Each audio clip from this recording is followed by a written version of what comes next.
दोस्तों नमस्कार। सब्सक्राइब करें हमारे चैनल को और बेल आइकन को प्रेस करके ऑल पर क्लिक करें।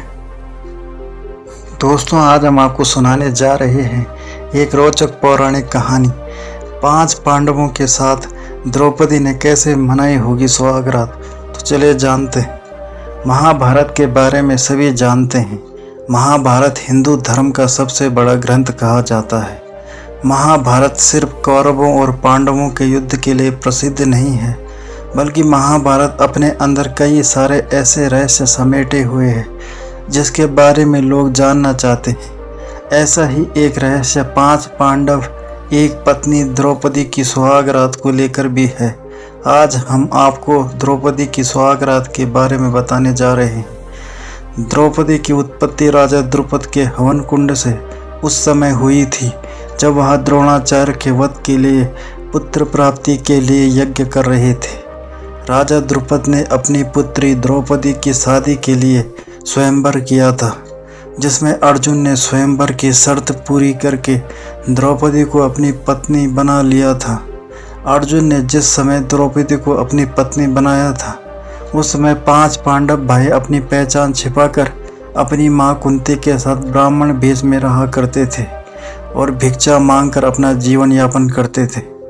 अर्जुन पत्नी द्रौपदी को लेकर अपने घर पर आए हुए थे। उन्होंने दरवाजे पर खड़े होकर मां कुंती से कहा कि देखो हम लोग आपके लिए क्या लेकर आए हैं। लेकिन काम में व्यस्त होने की वजह से मां कुंती ने बिना देखे ही कह दिया कि 5 भाई मिलकर उसका उपभोग करो।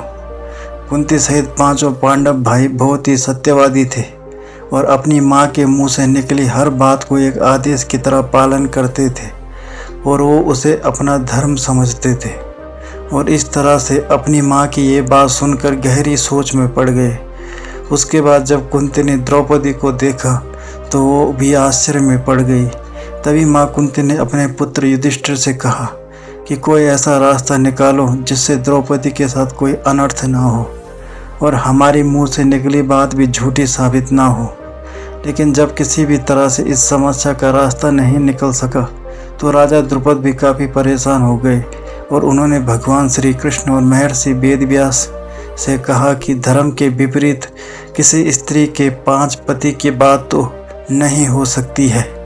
तब महर्षि व्यास बताते हैं कि द्रौपदी को पूर्व जन्म में ही भगवान शंकर से ऐसा ही वरदान मिला हुआ था और इस तरह से द्रुपद अपनी बेटी को 5 पांडव से शादी करा देते हैं। इस तरह कुंती की एक एक करके 5 पांडवों से शादी कर दी गई। आपको बता दें कि सबसे पहले द्रौपदी का विवाह युधिष्ठिर के साथ हुआ।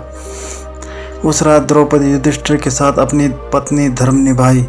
दूसरे दिन द्रौपदी का विवाह भीम के साथ हुआ और उस रात को इन दोनों ने सुहागरात मनाई। और इसी तरह से बाकी भाइयों ने शादी की और अपनी सुहागरात मनाई। आप सोच रहे होंगे कि द्रौपदी ने अपने 5 पतियों के साथ कैसे अपनी पत्नी धर्म को निभाया। तो हम बताते हैं कि इसके पीछे भगवान शिव का वरदान था।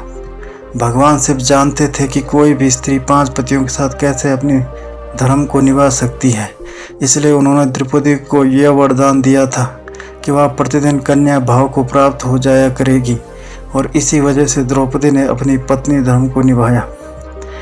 इस तरह द्रौपदी ने एक एक करके अपनी पत्नी धर्म निभाया। लेकिन क्या आप जानते हैं द्रौपदी सबसे ज़्यादा प्यार किससे करती थी? नहीं तो चले आपको बताते हैं। द्रौपदी सबसे ज़्यादा प्यार अर्जुन से करती थी। अर्जुन के साथ ही द्रौपदी का स्वयंवर सबसे पहले राजा द्रुपद के घर हुआ था। द्रौपदी की इस प्रेम की वजह से वो स्वर्ग जाते जाते आधे रास्ते में सबसे पहले मर गई थी, क्योंकि वो 5 पांडवों को समान प्रेम नहीं करती थी। तो दोस्तों ये थे आज की कहानी। उम्मीद करता हूँ आपको कहानी पसंद आई होगी। अगर आपको कहानी पसंद आई है तो चैनल को सब्सक्राइब करें, बेल आइकन को प्रेस करके ऑल पर क्लिक करें, वीडियो को लाइक तथा शेयर करें और हमें सपोर्ट करें। धन्यवाद।